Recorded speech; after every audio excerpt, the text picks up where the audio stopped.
So here we are in the last panel of the day under the banner of Panopticon, and maybe we'll really get to some sort of resolution, some sort of pinnacle of this day dealing with capitalism and technology and the internet. The discussions were really nice. I hope we can kind of build up on that and not to turn in circles.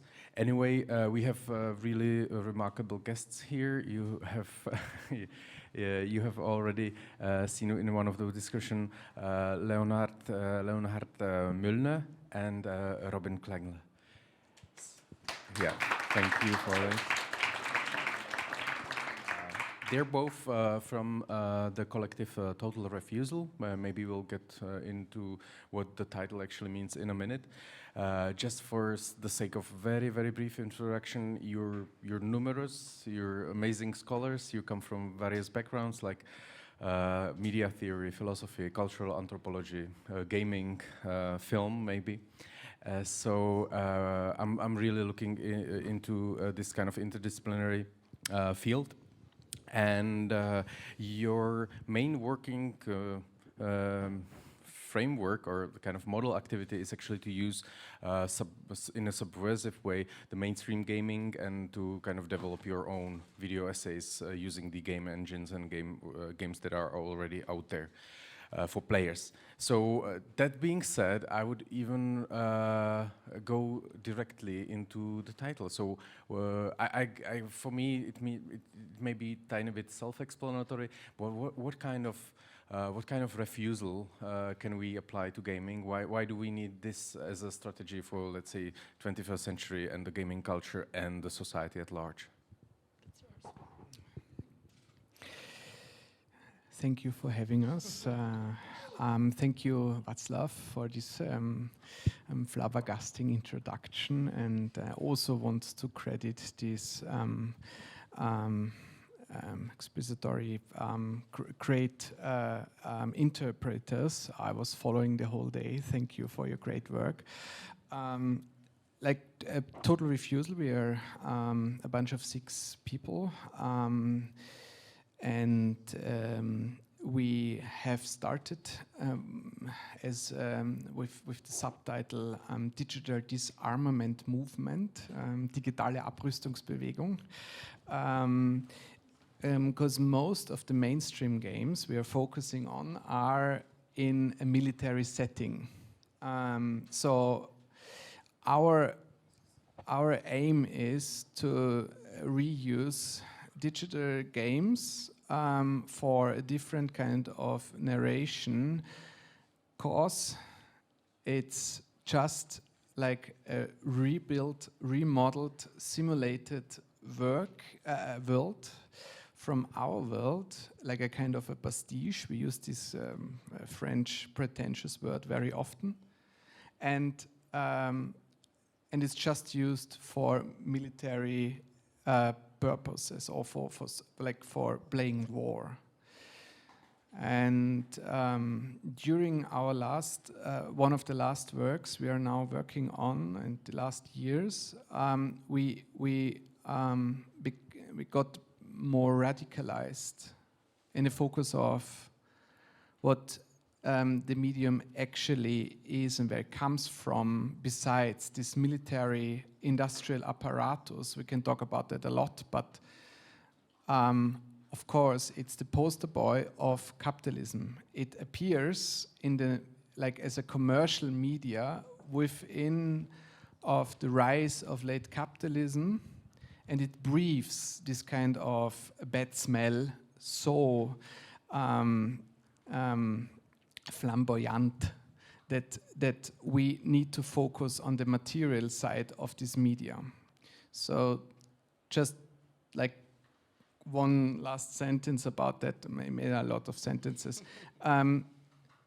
If you think of contemporary films, if you think of mainstream films, Marvel films, for example, blockbuster, or contemporary images from video games, it's not just that screenwriters and developers come together. There's always someone sitting next and controlling what is sellable. So the firms are very, very clear about that marketing departments are ruling which images leave into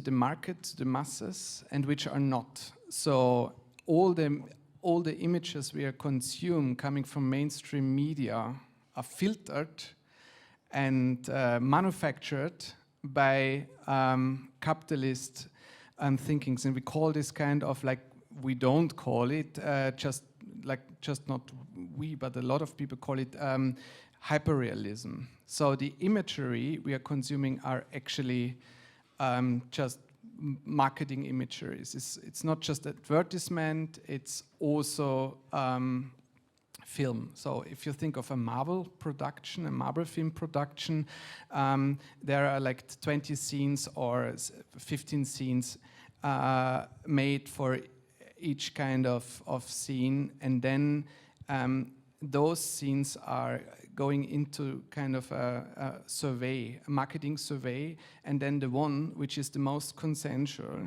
and marketable is going out. So we are seeing just fractures of capitalist marketing imagery, and the same goes with video games. So they probably decide which kind of character, which kind of idea of gender, which kind of idea of society, whatever story, what is the bad and what is the good, is filtered by capitalist logics. And so we became pseudo-Marxist, as we then had to really focus on materialist term. So what is driving the imageries? And by that, constructing the images we do have on every moment. We think of people we don't know, countries we don't know. They are uploaded on a kind of collective data bank, and this data bank is capitalistic imagery, of course. But to come back to your question, we call ourselves total refusal, I guess, because we're dealing with computer games, so they're games after all. So they come with a certain set of rules, but the specific thing about video games very often is that those rules are they're not so obvious, actually. Like, they come with a certain, they're meant to be played in a certain way, but at the same time, you enter the space of a video game, you have the feeling that actually this is a free world. You have this absurd feeling of freedom, even though the space is limited, and it follows a very specific tradition and trope, which is very repetitive very often. And so what we found interesting in dealing with this medium is to play them somehow, to refuse the way they're meant to be played, and to experiment with what else can be done within these sceneries, what other stories we could tell there. How can we play the game against itself? How can we kind of, and as soon as you do that, it kind of gets a bit absurd and a bit funny, because you're doing something absurd, playing a game against itself. And so that's kind of our basic principles in making our projects. But I mean, maybe it is a bit abstract if we just talk about this. Maybe it would be also, even now, be a good moment to play a clip of one of our works, as they had never been shown in this very festival, unfortunately. But there's quite a nice range of projects that we did. I think the first one we'd like to start is also the first one that we developed. It's called Operation Jane Walk, and yeah, let's have a look. I think you will get the idea very fast. So we would like to play the clip now. We sing this song, together we stand.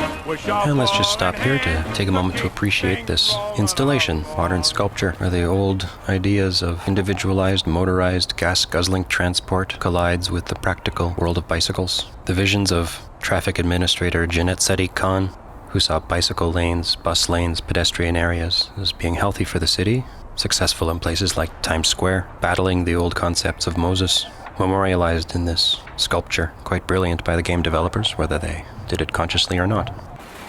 Okay, as we climb up here, we're going to admire the Pan Am building. Today is called the MetLife building, built in the 60s as a monument to the triumph of capitalism in the New World after World War II. Pan Am, of course, greatly profited from the Second World War, not just passenger aviation, but military aviation. All corporation headquarters we've seen on our tour profited greatly from World War II. The rise of the US synchronized with the rise of capitalism and with the victory over the Axis powers. This mighty complex in front of us is the poster boy for this story.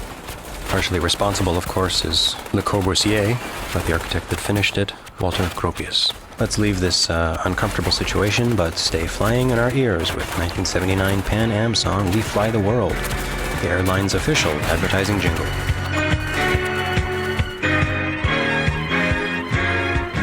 The last building here signifies a break in the narrative and in the history of New York.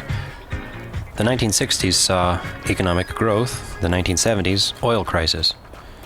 Through globalization, production sites move out of the cities and we see the deindustrialization of Manhattan. For the first time in history, Manhattan faces an exodus, and the city is close to bankruptcy. Banks take over governmental tasks. At the same time, the phenomenon of global cities emerges, as described by Saskia Sassen. Yeah, so what you saw is part of actually the whole thing takes like 1.5 hours. It's a whole city tour that we have developed within the game called Division 1. And we take people around, talk about the history of the city of New York and about architecture and urbanist questions. Yeah, we had great fun developing this, considering the fact that actually by incident, the developers have really modeled, they had really done an incredible piece of an architectural model, which is actually really perfect to talk about urbanist questions. So we had the idea to make use of it in a better way than the game originally intended. If we move like into the core, let's say, of your work, which may be really this kind of making use of the gaming space. So is there like a conception of the space of the game that you kind of make fruitful? Can we, I don't know, for instance, say in this rather traditional political metaphor that it's the unconscious of whatever political struggles we have now? I presume you may work with the gaming space as this kind of, subconscious political observation. It's a very good question, a very difficult one to respond to. It's current video games, which produce which are the most, like, how do you say, biggest entertainment company and the biggest revenue machines when it comes to entertainment in the world, much higher than sports and music and films together. So they of course they are coming out of the society and reaching back to the society, and it's a vice versa influence. I think these are video games. Of course, they consume and digest and transform collective anxieties and paranoias, and also offer solutions for this kind of collective anxieties. Like, why are most of the video games today or a lot of the mainstream ones are post-apocalyptic?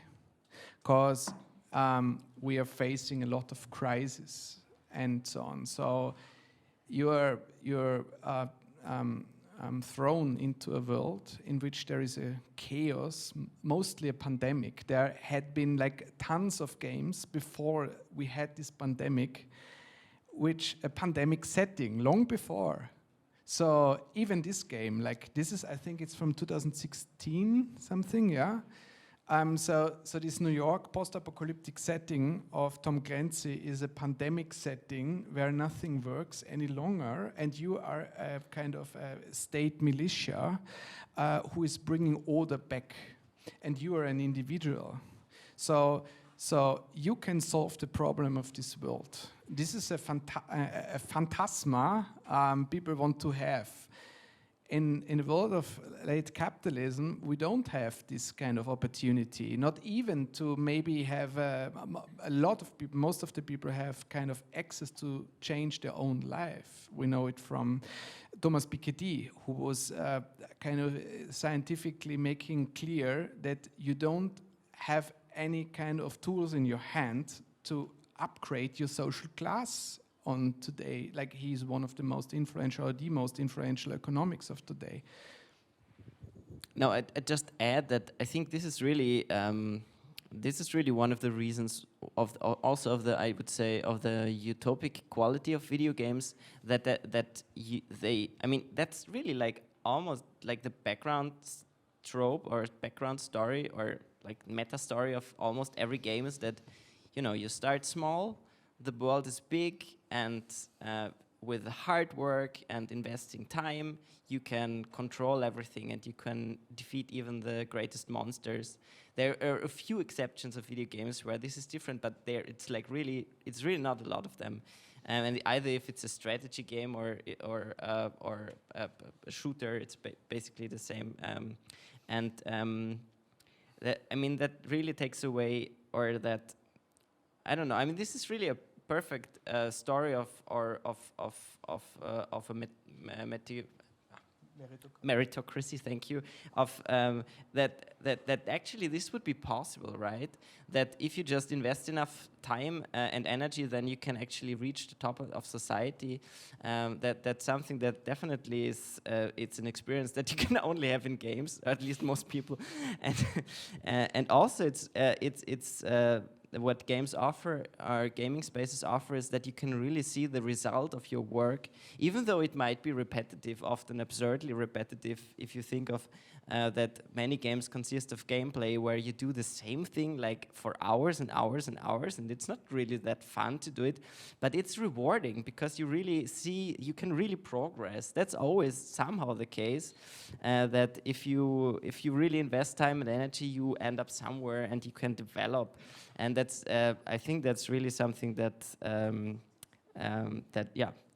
it's very specific, right? And that might be one of the reasons why people in capitalist societies enjoy so much to play these games, because it fills a gap that reality doesn't really offer.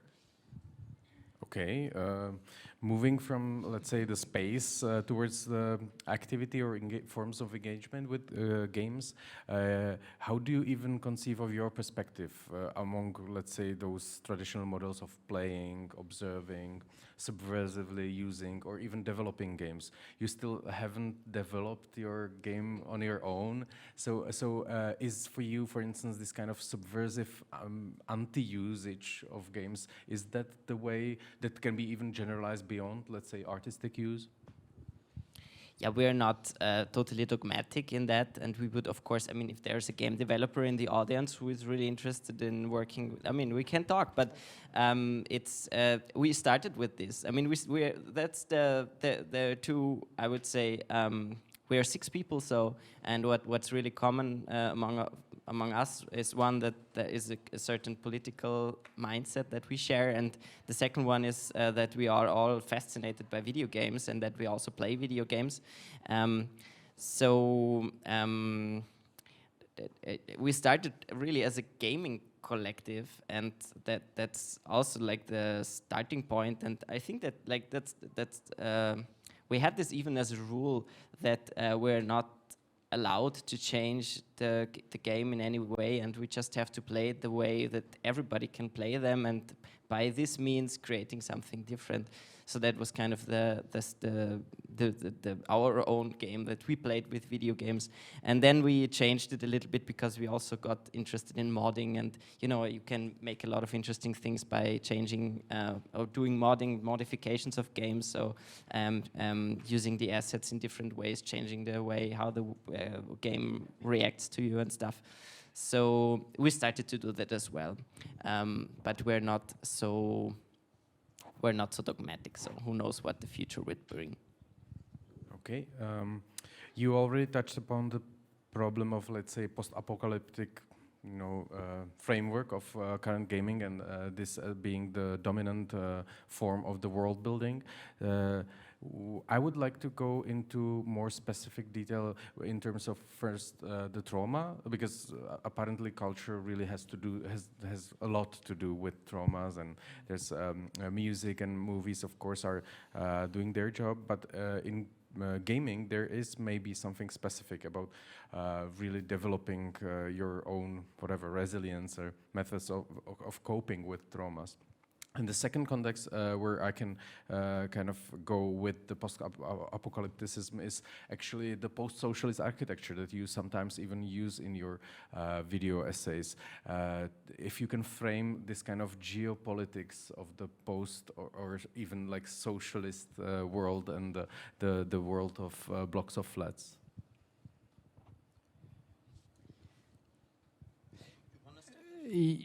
I mean, when it comes to traumas, as I started to say, like in the first panel, I was talking about Steve Bannon. Maybe some of you heard about this quote when he told the story about I do it very shortly, like a guy who is working in an office and has no real agenda to his life, and then he dies, and then on his own funeral, just like the priest and maybe a few other people follow like a generic preach, and then he like completely disappears from the surface while he is within the game. A character, an avatar called Ajax, and this Ajax, when he really died in the game, a lot of people then met. So it's the story of Steve Bannon.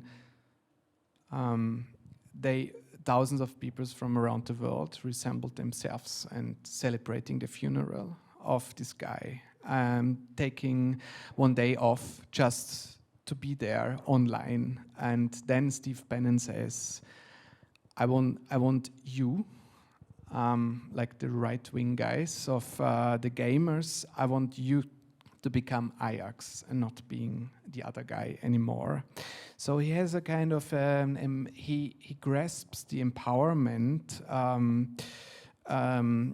strategy games are developing and bring it into the political context. It's interesting why like this hardcore fascist guy is capable of doing that, and no left counterpart was that aware of doing the same. So it's a trauma to being incapable of your own personal crisis and traumas within this world and the societal ones. So a lot of people, besides very small amounts of social classes, are incapable of doing anything for their betterment. And this is a collective trauma once, and the other things which games are really very, very good at is to create a social space.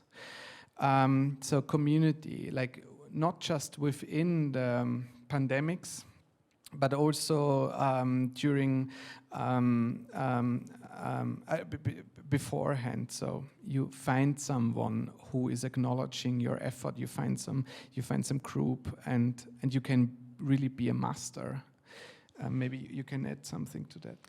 I just take up the second question maybe and talk about the post-Soviet or architecture thing. You're referring to work that we did last summer about which is called disaster tourism, and we were invited to do a tour through a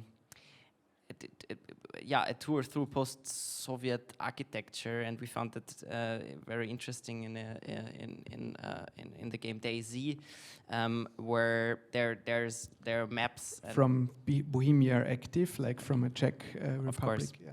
And the starting point for that work was we did it, this is a zombie environment where there's like it plays in a post-Soviet fantasy world, but you can still see that it's meant meant to represent post-Soviet ruins and stuff. And there's a lot of zombies around, and we did like a bicycle tour through the countryside, talking about these phenomenons. And our perspective was that, I mean, for us, this is really the perspective that we have. We're all born like after the fall of the Soviet Union, and we only know the only representation of media representation of these times and of what is left of this. Society or its remnants or empire or also the utopic vision that is kind of somewhere behind it.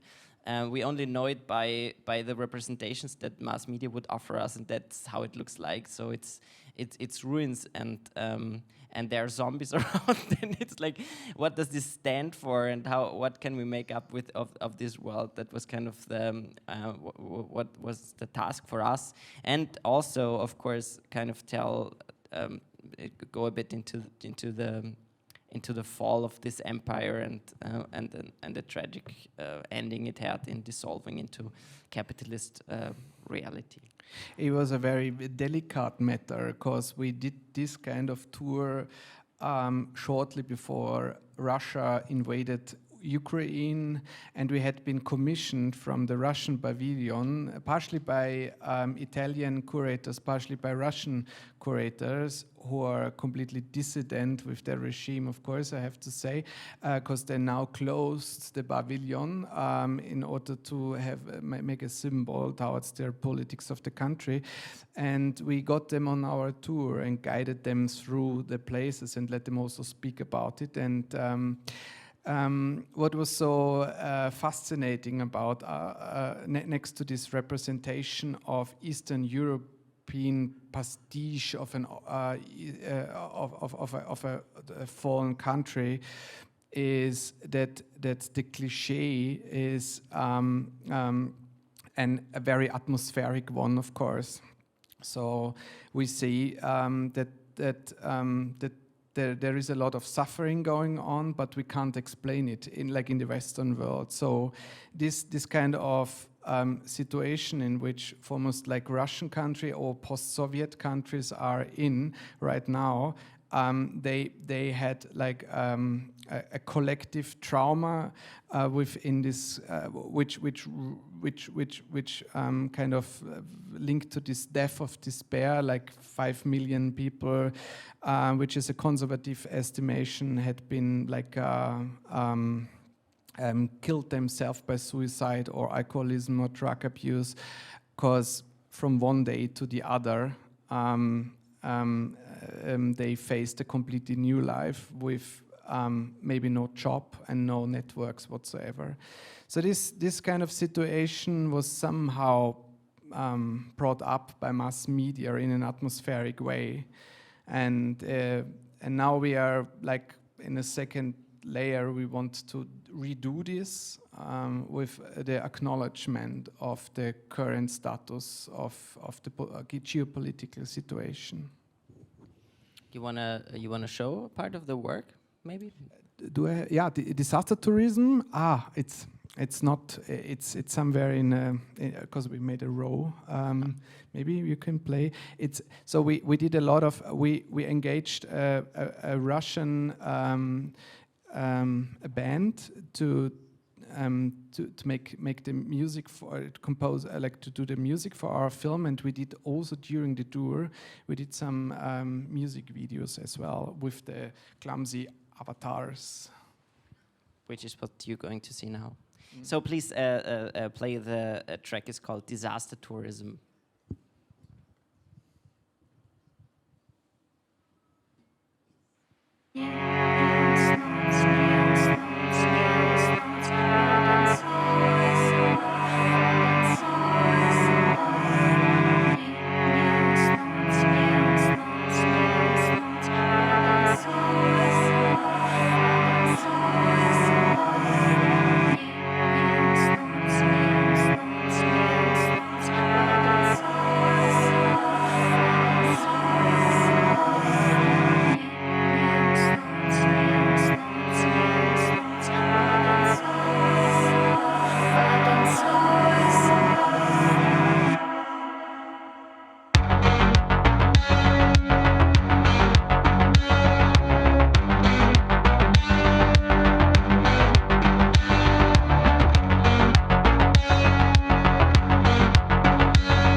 Unfortunately, there is no scene with the content we are talking about, we are going through, but you can all watch most of our films for free on our website, totalrefusal.com. An hour-long guide to this tour through this architecture. It's interesting that like mass media, like they said, are representing cliches. So we're like from the Western part, we're having this, as Robin before pointed out, we have this kind of cliche of post-Soviet countries and why they are in the situation as they are. And of course, there is a lot of science and a lot of witty knowledge, which completely contradicts our Western approach towards this kind of thematic, like Ivan Krastiev and so on. So it's not to understand Putin, I have to say. It's not like to have an approach to say, okay, this was like a dilemmatic situation for him, and it's completely the other way around. So we have to find try to break the media representation of Eastern European mass media, which is sold like everywhere and also in the West, and we want to deal with it with the help of a lot of people from the Eastern Europe countries. I have nothing to add now for now. I just wanted to precisely ask, what does it mean to you actually to come here to Czech Republic, and if there is some sort of even geopolitical perspective on gaming, since when we are talking gaming and let's say even capitalism on the internet, we always kind of assume this, cloudish global perspective. And I don't know to what extent you actually want to go into some sort of geopolitics of an actual gaming, but maybe I can add my own experience. But since I saw the larger version of the video, it really reminded me of the 90s, growing up in very kind of in Sudetenland, in a little town called Chomutov, really surrounded by these huge blocks of flats, where actually the only way how to escape was either gaming or just getting on your bike, and getting to the forest. So that may be the thing that brought me into the gaming. This kind of again the utopic aspect of getting elsewhere simply. But this, I don't know if you really want to go into the geopolitics and particularly this kind of post-Soviet, former West, former East kind of division. Maybe it's like still too touchy, but still, I would love to go into setting the political ground. The whole day we basically discussed capitalism here, and it has been the prime problem. I don't know whether we got really somewhere, else to show some other limits of either internet technologies or gaming.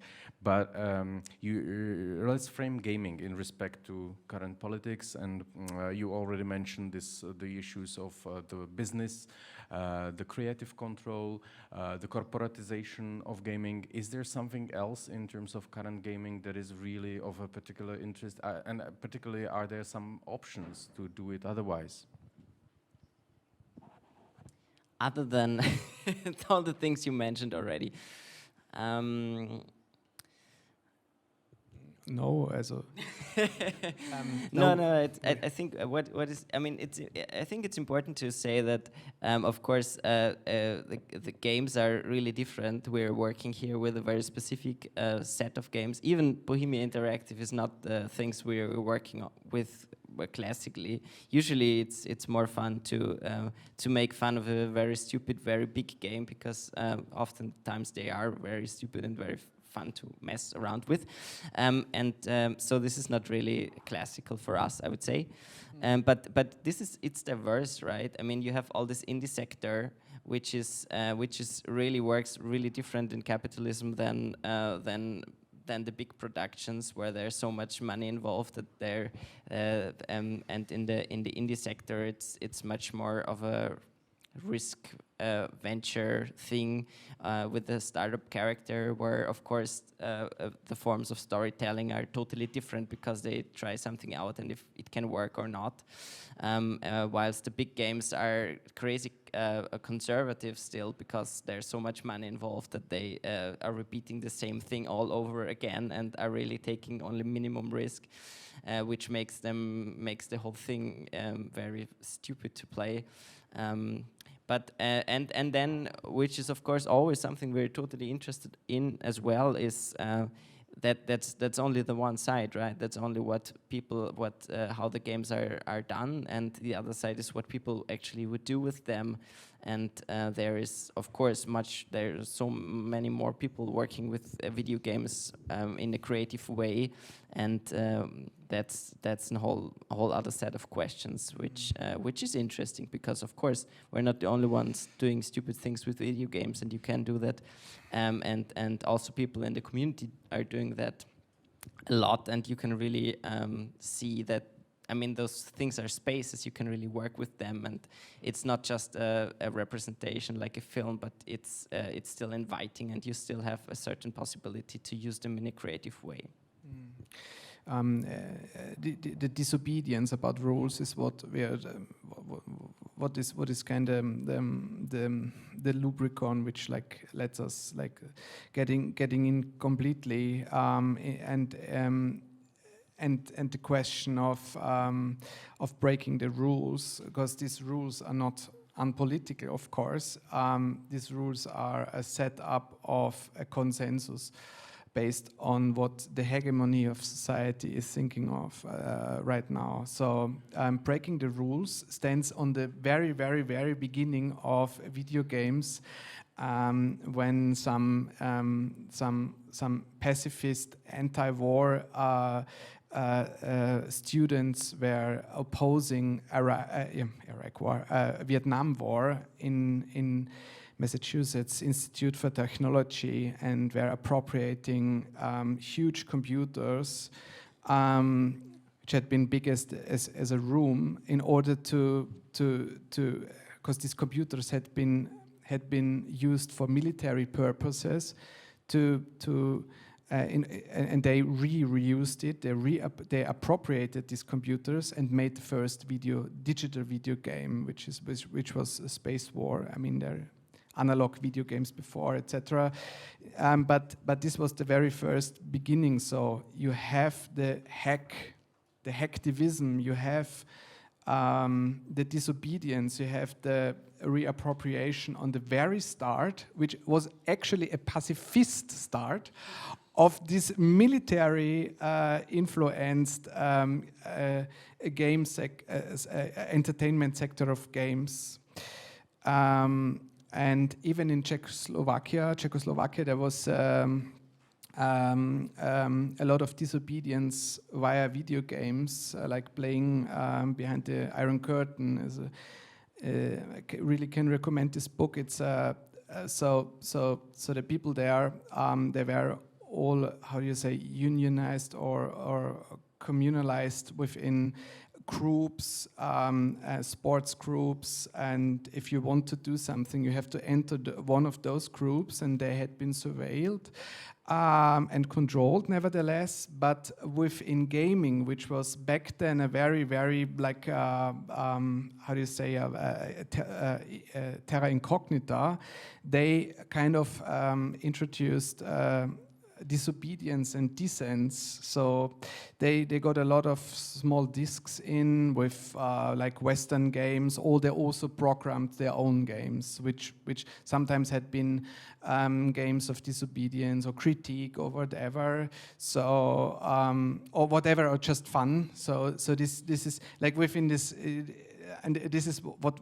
we are reclaiming, like this huge corporate world. It's just like a huge corporate world. Nevertheless, the games are coming from China or from Czech Republic or from the USA. There are super huge investment projects, and we have to reclaim them back somehow. Okay, that brings me to the connection of gaming and art. It still may be Of course, there's numerous artists actually working with gaming, but I still saw, particularly among the fine artists, huge reluctancy in terms of even having this kind of stereotypical vision of what gaming is. But I even have a kind of hypothesis in this respect, since today we really, I think we don't really see art as in this romanticized way, you know, forming the counter strategies or countercultural movement against whatever capitalism and the exploitation. Now we know that particularly in arts we are on the vanguard of this self-branding and self-exploitation and self-management, etc. And maybe this is finally bringing artists back to the gaming, where again these problems are somehow made tangible or made into the operative logic of the game. So maybe that's just my advancement, my claim into the discussion. But how do you see the relationship between art and gaming? But how is it? I just didn't completely get it. Like artists will be more fascinated with games because they're. Let's say that the mainstream idea, and I've been really talking to lots of artists and students, for them it was just time lost. It was just a pastime that had no real, let's say, impact, or that was not, let's say, on even the level of imagination, so as, let's say, other culture and arts in particular. And I think it really shifted, even in terms of actually, categorizing your time being spent on your whatever career and building up your thing, and the time that you kind of even self-manage, yourself as an emotional being, forming some sort of collectives, even in connection with gaming. So I it's definitely not just COVID, but I see like past 2 years, a huge shift in terms of art and its engagement in gaming. Yeah, I mean, I think this is good, right? I mean, games are so relevant, and there is still so little so few artists or also filmmakers actually working with this. That, I mean, this is absurd. If you think, like, how many filmmakers make films about filmmaking or about the medium of film. I mean, this is really very, very well represented, I would say. And in regard to that, if you think of how many people are really working with a bit more deeper with what video games are and what you can do with them and what they actually mean, like we're still on the beginning. If you think of what a mass mediums games are, I mean, this is we're still really lagging behind a lot in the arts, I would say. I mean, yeah, and it's still interesting that after all, if we also do exhibitions sometimes and exhibit our work somewhere in the visual art world, this is still something exotic, and people are still like, video games, so interesting. I never thought about this. I'm not a gamer myself, but I really find it interesting. Like this is absurd. I mean, and people can say things like, yeah, no, I have never played a video game in my life. But you could never say, like, I've never read a book in my life without losing your face, or I don't know if you can say this in English, but or I've never watched a movie in my life. I mean, everybody would be like, who are you? But you can still say this confidently in the art scene somehow. So this is, I think, it's just necessary that we focus on media that are really relevant nowadays. I think the art is. Sometimes at the core of the ruling class. Maybe it's the culture bourgeois aspect of the arts, which is really a huge problem because it tames the critical potential art has. Think of radicalism of arts in the modernism time, like in the after war, and so on. It's really like art can. I often see art reproducing a consensus within society. Sometimes this consensus is great, but sometimes it's very, very critical. I think it's problematic to do so. So and then whatever you do, it's kind of a criticism, and art embrace it anyway. So if you're more radical or whatever, then art anyways, because it's there is where art belongs. Like Adam Curtis once said that art is kind of the place where the society is performing criticism, rebellion, and dissent, and everything else is okay. So, this is, and out of this distinction aspect, I drawn out. The artists somehow are also out of the background, coming mostly from a bourgeois context like me. How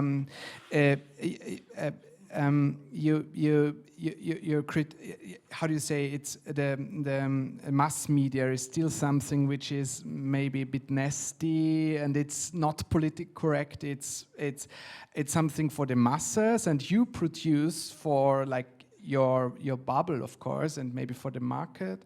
So this is something in my explanation why artists don't take so much focus on blockbuster or so much focus on video games, because art is a medium of distinction still.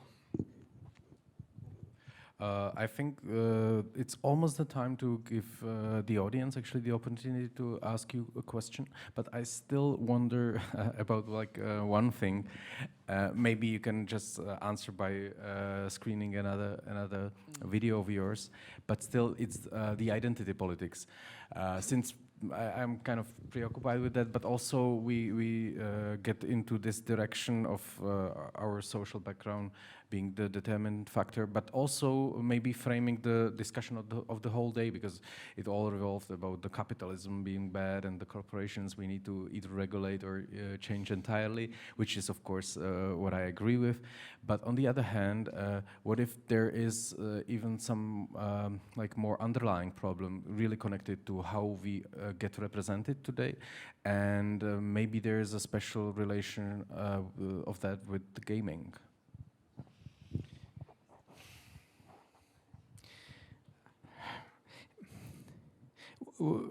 Our next video, our next film we show like is Battlefield, is from the footage of Battlefield 5. So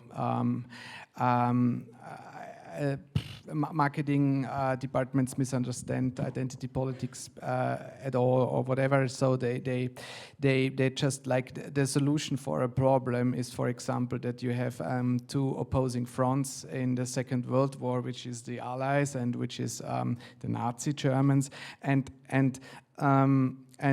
to make this playable, it's just like that you have women on each side.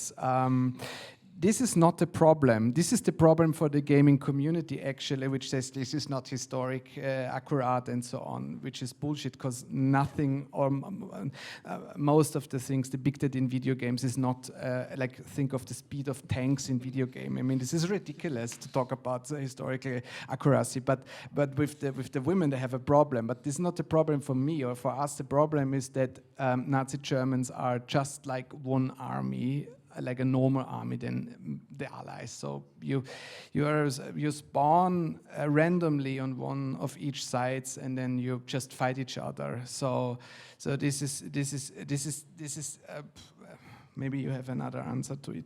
No, I probably had said the same thing, which is absurd in this case. That, I mean, you can do really a lot of things in video games and tell a lot of really bullshit stories. With very problematic narrations inside it, I would say, without anyone complaining about it.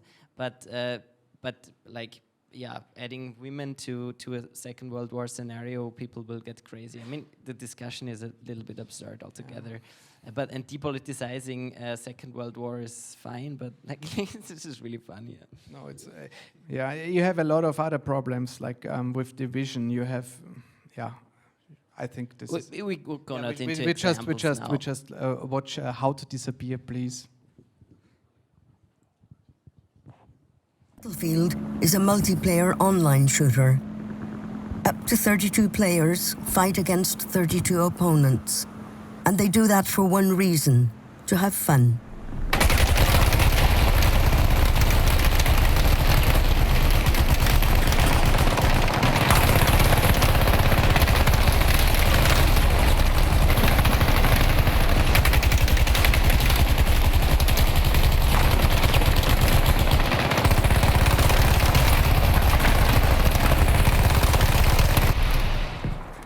Refusing to fight in a game and trying to convince your comrades to do the same is an act of absurdity, and getting in their way, obstructing their gameplay, won't be interpreted as pacifistic behavior, but as a joke.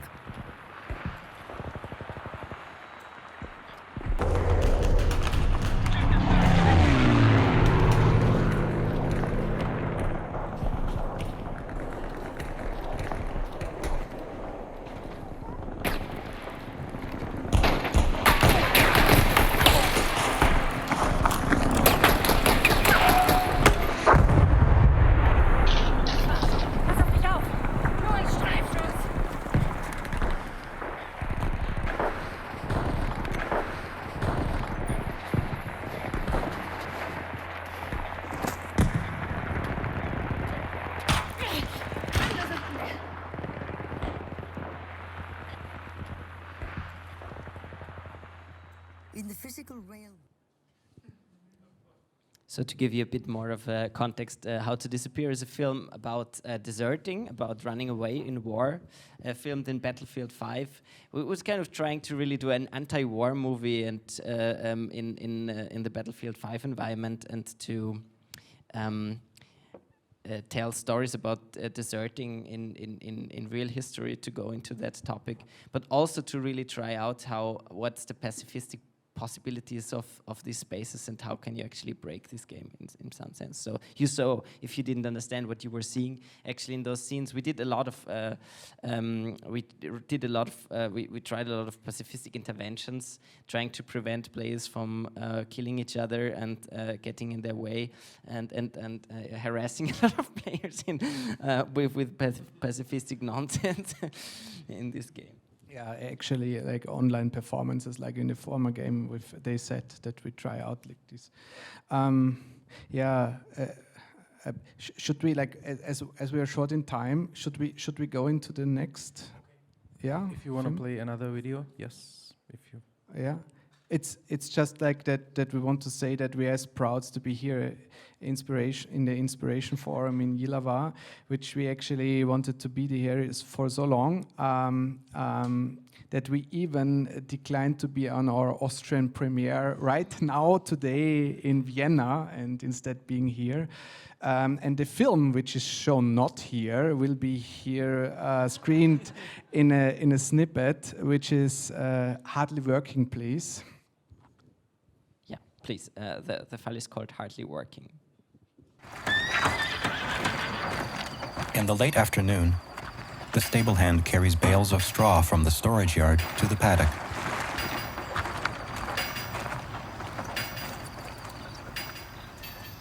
Tomorrow morning, all this straw will have disappeared, and the yard will once again be full, without a single horse having been taken care of. Everything is already there. Nothing inscribes itself. Nothing can change.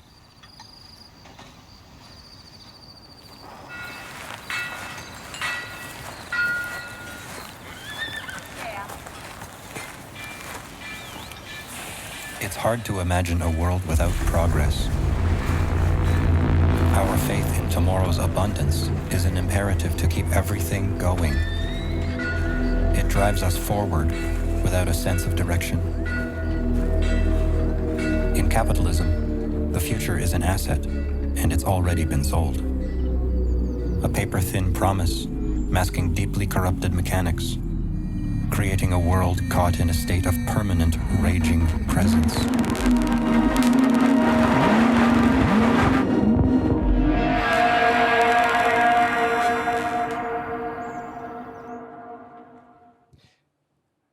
We have to introduce that film.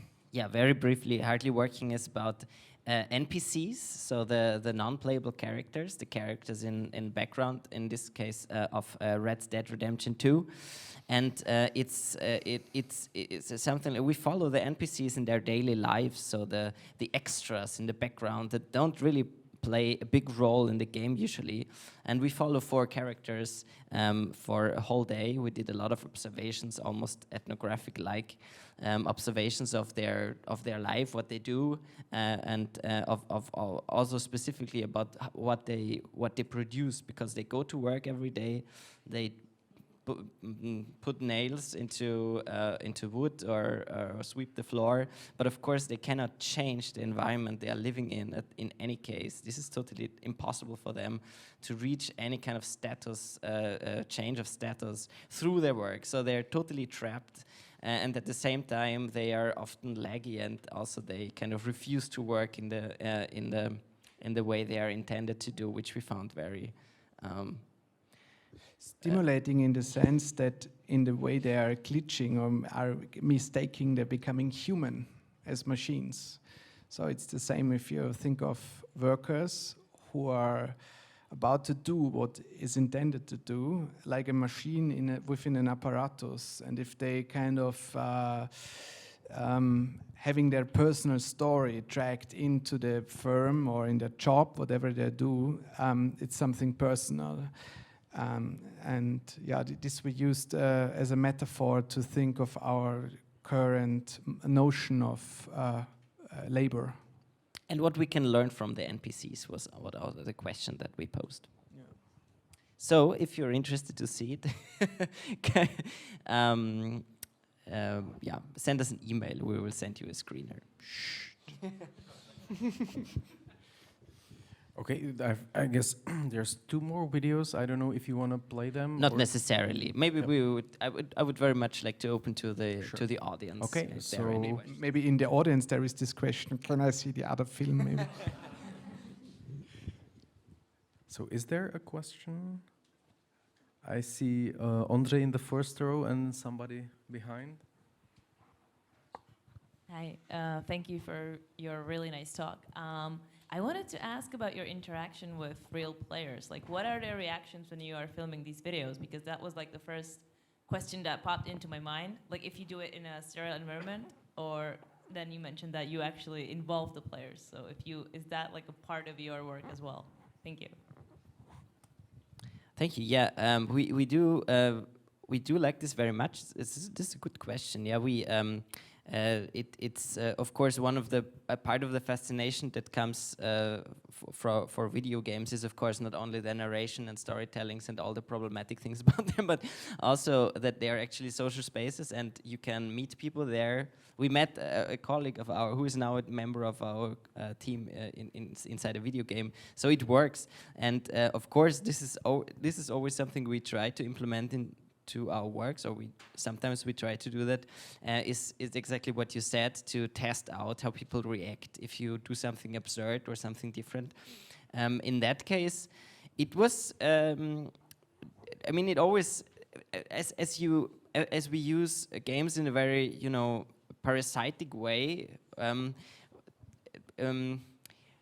where it really depends from game to game how social interactions are possible or not, and how people would react. It really depends very much, and it really is different if you try it in the battle royale environment, or if you try it in a place where their long-lasting social relations are possible. Battlefield, in this case, is a game where you usually meet people only for one game or for a set of games, and you never see them again. You're also not punished in any way if you behave weirdly.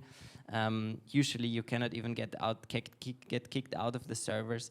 So in that case, it's very specific. In that case, I think most people were irritated and got angry with us because we ruined the game for them. Because if you imagine, like, it's two teams fighting against each other, and we were always like a crowd of 4 people refusing to fight, or even 6 sometimes. Yeah, I mean, definitely your team will lose. So we ruined a lot of games, and people didn't like that very much. A few of them commented in a bad way, but I can understand them. And but there were a few interactions which were totally the opposite, and people found it extremely funny. Of course, people are playing video games also because they want to experience something. If then something extraordinary happens, sometimes people are interested in what's going on. Anyway, this is their free time. So a lot of times people joined us also. So in the snippet that you saw, actually, there's one random person just joined our performance there right on top and found it funny and was robbing around the floor with us for a while. So yeah, it depends. Thanks a lot.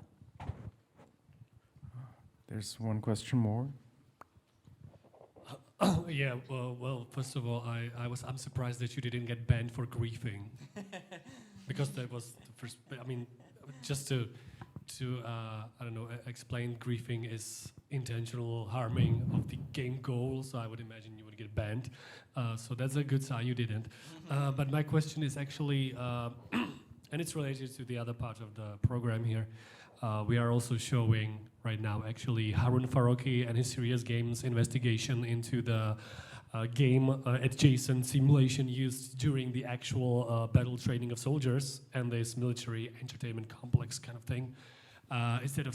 Is that of interest to you as well, or do you prefer to stay in the pop culture way games are militarized, let's say? Because because virtual battle system is check. I mean, here in Battlefield, just to be a smart ass, it's not possible to grieve, because as Robin pointed out, like you will, like after like a few minutes of being in this map, the map ends, the game ends, and grieving means that you follow someone for hours and making the life of this person really, really hard, which is interesting because actually there is a police in some games from the community which tries to get rid of those people. So with the Reaper dogs, I think, and other groups in Red Dead Redemption 2 from the last game we saw, there is really like an order of people, like a very, very strict community of people who really take serious some Beschwerden. Molested and then getting rid of those people. But of course we love Harun Farooqi. Harun Farooqi is one of the godfathers of essay film, and the link between poesy, politics, and mass media. But when he approaches video games in his two works, Parallels and the other one with the serious games, he's presenting this mass media to an audience which is so flabbergasted and so mesmerized by the hyperrealism of these simulations of imageries of our world. So he isn't telling the gaming community something new, I would say. So he's not surprising maybe people who know games a lot. And this is maybe it sounds narcissistic, but this is what we really want to do, and where we like continue his road and add something on top of him. But we always try to make films that or works that are interesting for people that really play the games because they see it with different eyes, and also projects that our mothers would also like and enjoy to watch. So those are the two core target groups. Okay, thank you for the answer. Are there more questions?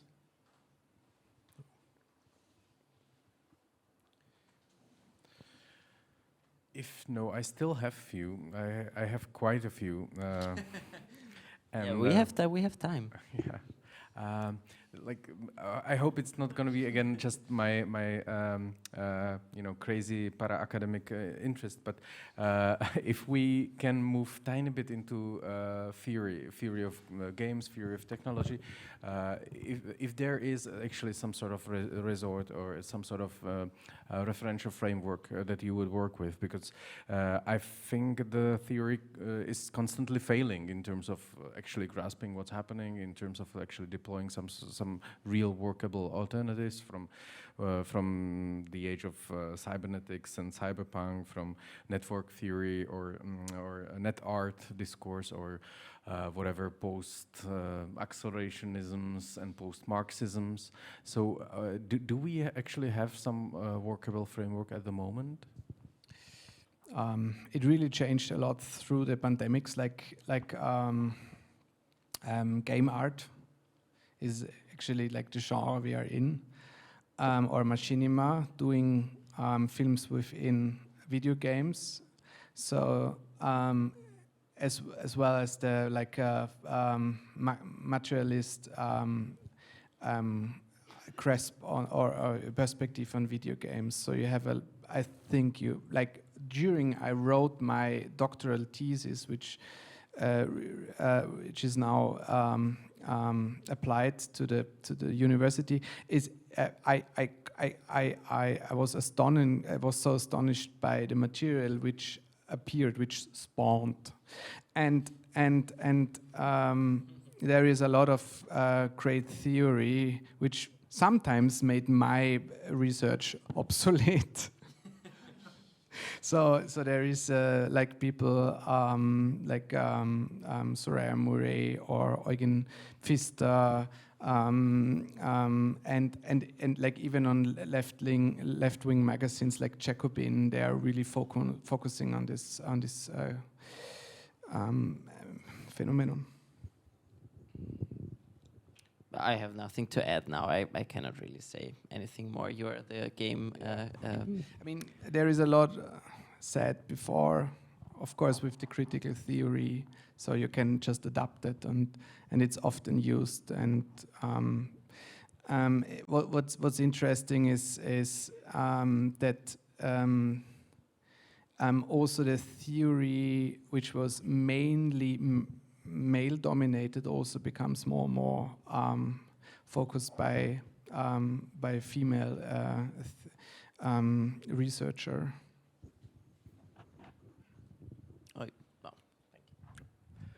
Okay, was that enough time for another question to pop out? No? Last chance. Yeah. Maybe you already kind of plan to spend an evening in a different setting, but still, I have one.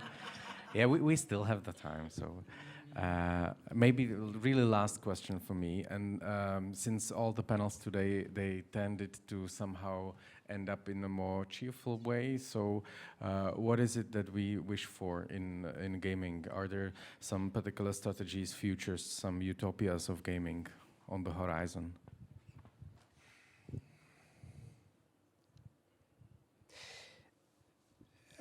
We had been witnessing a few of the panels today, and all claim for democratization. It seems like that's the way to go. So the problem is that even this huge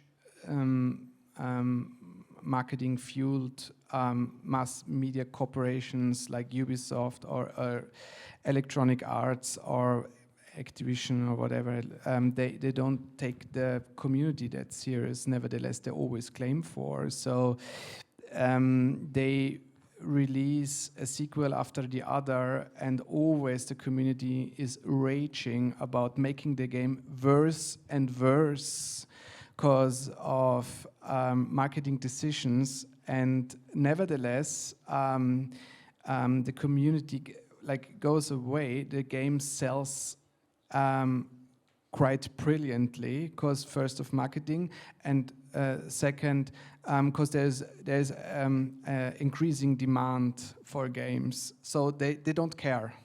They simply don't care about the community. There are a lot of examples for that, which is completely crazy. Games got really fucked by the market logics. So we need a different kind of how do you say, logics within mainstream games, because we do have this sometimes or a lot with indie games, and that they're made out of the purpose of telling a story or really trying to bring innovation into the field. But for the mainstream game, which approach millions or hundreds of millions of people, they simply needs to be democratized in whichever way. Maybe there is also like the industry is super like it's one of the most perverted industries when it comes to labor rights. So some of the people from the development companies, they just like flip to the military sector and so on. Like Bohemia Games from Activision, they even have a department which is just like for making money with military imaginary and engines and so on. So like there is a lot to do, but not a concrete vision. Besides that, we have to democratize it, either from the users as well, maybe from the side of the law. I'd add that, I mean, I don't know for the world, but for video games, I mean, there had been at least a few really great titles being released in the last years, and I think the medium is still growing up and interesting. There's still so much more to come actually, and so much more that would be possible to try out. But I think also that it's just like capitalism is a terrible framework for developing good games. I mean, now there was the story of, I don't know if many of you played maybe Disco Elysium, but this was definitely one of the most remarkable games that had been released in the last years. When it comes to storytelling, you should all play it definitely. But the team that developed it, they had been developing it for I don't know, 30 years or something, like the whole cosmos that is there actually. And now as the game was a success, they had been basically fired from the studios and now are not able to work with the material they had created themselves. So basically, like as soon as money is involved and capitalist interests are really growing, then this is bad for interesting things. So yeah, this is just for the sake of creating good computer game contents. We should all be interested in changing the economic system we're having. So now we have a particular reason to overthrow capitalism. It's because finally, yes. yeah. Okay, it motivates me anyway. So it does to me as well. Yeah. There is one question, right? Yeah, it wasn't a question, but I just wanted to correct Leonard about those about Bohemia Interactive and Bohemia Interactive Simulations. I believe I'm not sure what's the name of the second one, but they are completely separate right now. It's just not coincidence, but they were together in the past, but right now they are completely different companies which have nothing in common. It's a long history right now, so it's not the department of Bohemia Interactive anymore. Thank you for updating me. Yeah, Bohemia Interactive, they saw our film. Like two of the developers, like how to disappear, the disobedience, deserting film, and below, like in the commentary section of Vimeo, they really discussed our film, and they were not super aligned. They were really fighting each other, like two developers of Bohemia Interactive. This was something really particular for us. Posing a very legit critique of the film.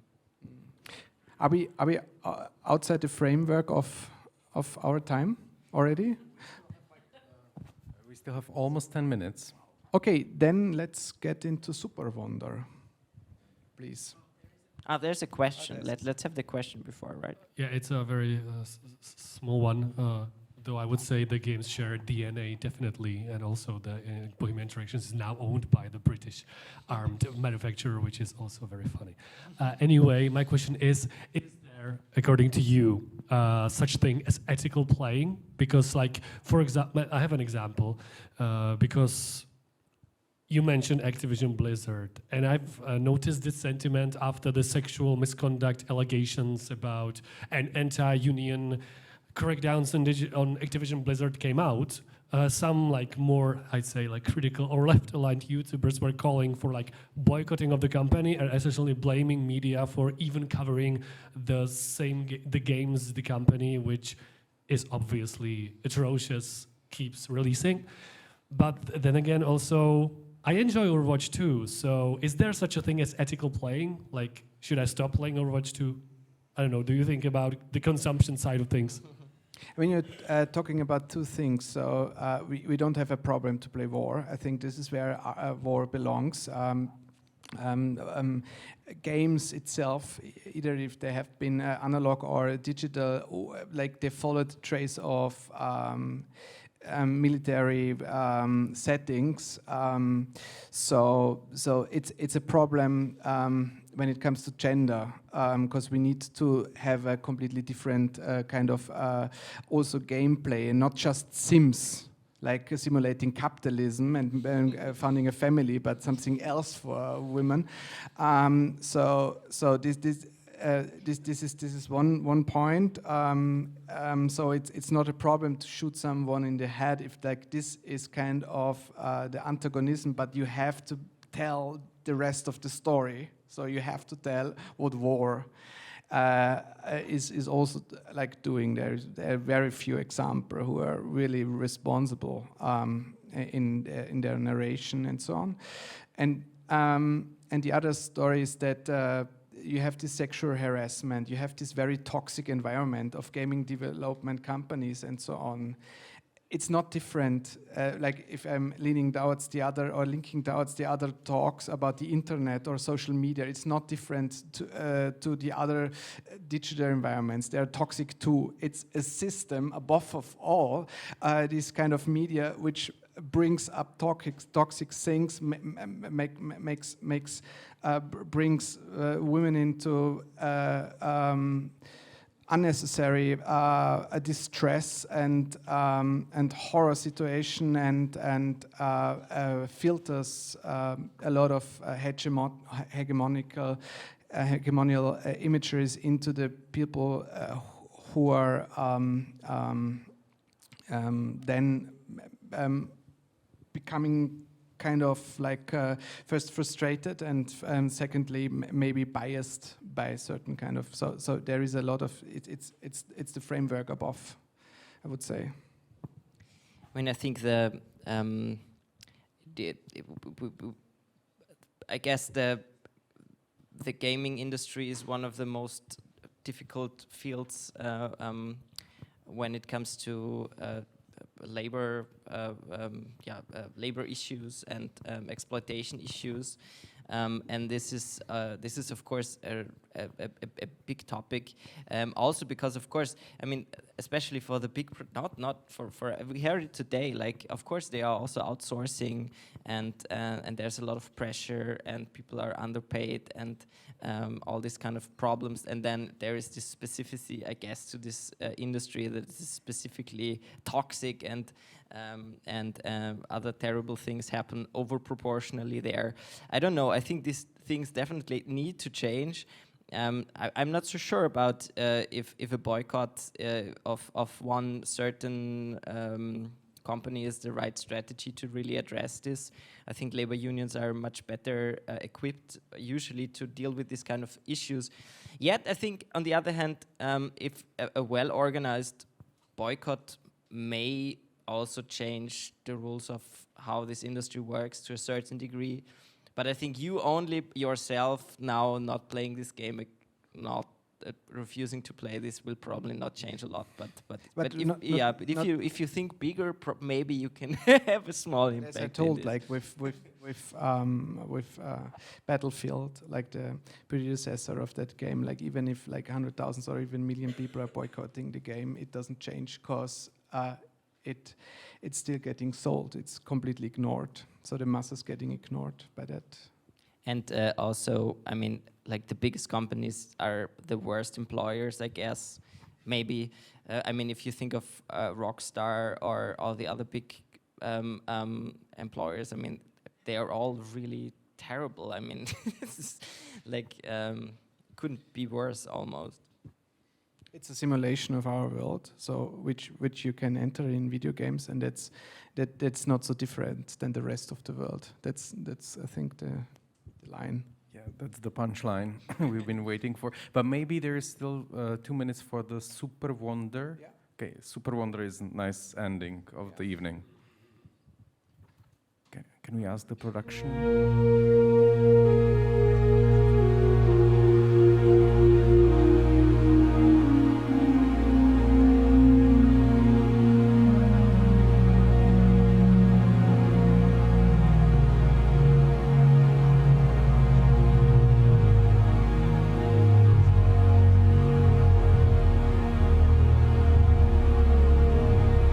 Schwarz ist die Farbe bunter Mythen.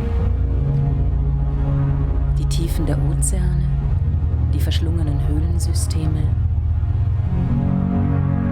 Weltraumschwarz.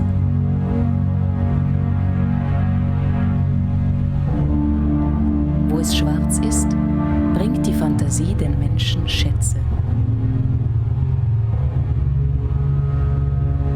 Auf Landkarten ist das Unbekannte weiß. Dieses Weiß war nicht immer da.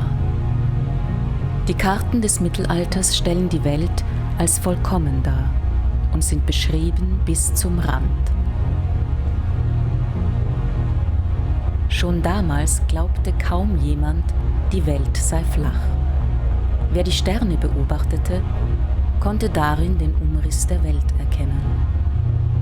Man sah die Himmelskörper an unterschiedlichen Stellen der Erde, an unterschiedlichen Orten am Firmament hängen. So wurde die Welt rund. Einige suchten die Form der Erde nicht in den Sternen, sondern in der Bibel. Sie fanden eine Welt als Scheibe, umgeben von einem Universum als Schachtel. Darin die Sonne um einen großen Berg im Norden kreisend.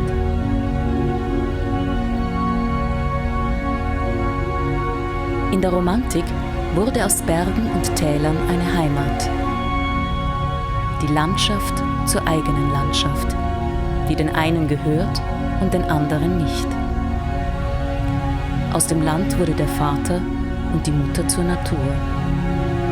Schön und bedroht von Feind und Technologie.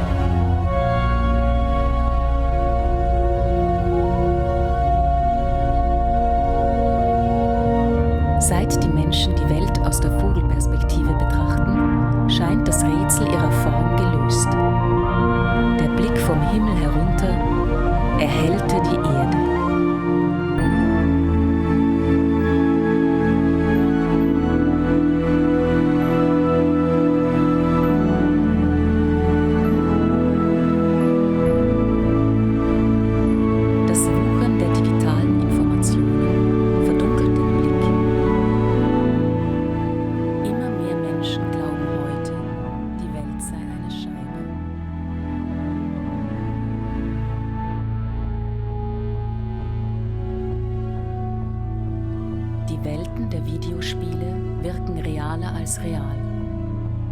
Ihre Schönheit erzeugt Momente von berauschender Einmaligkeit in einem unendlich kopierten Kosmos.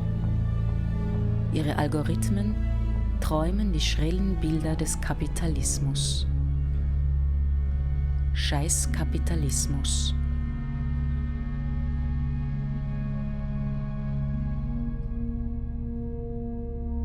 Was ihre Form betrifft, So ist die digitale Welt tatsächlich flach. Wer sie von oben betrachtet, kann ihre Grenzen erahnen. Um eine flache Scheibe kreist ein rundes Universum. Eine große Kugel schafft Tag und Nacht. Es ist eine Landschaft aus Dreiecken gebaut. Eine Welt ohne Tiefe, hauchdünn.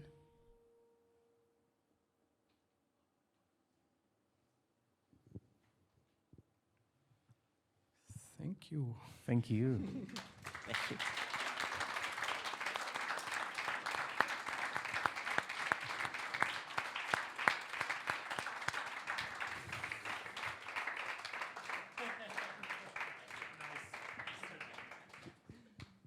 Yeah, thank you for watching this small epos of ours. And thanks for the interest, and have a nice evening.